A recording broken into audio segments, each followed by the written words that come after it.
Des combinaisons et des charlottes de protection pour montrer leur quotidien.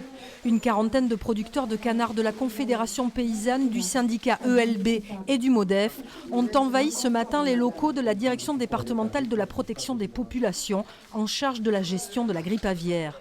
Des éleveurs venus dénoncer leur malaise face à cette épizootie qui revient dans le sud-ouest. On est là pour dire mais ça c'est vraiment la crise de trop parce que c'est en plus une grippe d'été.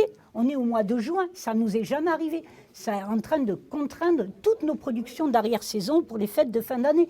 Donc c'est plus que dramatique. On avait encaissé jusque-là, mais là on ne peut plus encaisser.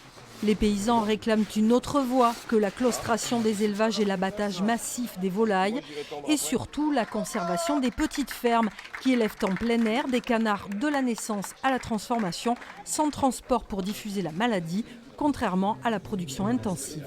Il y a une entreprise qui s'occupe de la naissance des canetons, il y a un éleveur qui s'occupe de l'élevage, il y a un autre éleveur qui s'occupe du gavage, il y a un outil d'abattage qui s'occupe de l'abattage et après il y a un transformateur.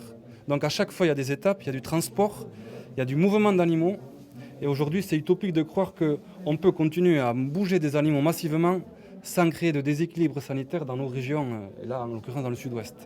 Pendant 2h30, les manifestants ont négocié avec la DDPP et la préfecture. Le préfet a accepté un rendez-vous si les éleveurs quittaient les lieux de leur plein gré. Ça veut dire que la considération n'est pas à la hauteur de l'enjeu et de la crise dans laquelle nous sommes.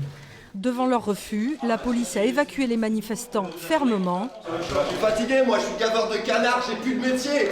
Le rendez-vous a été annulé.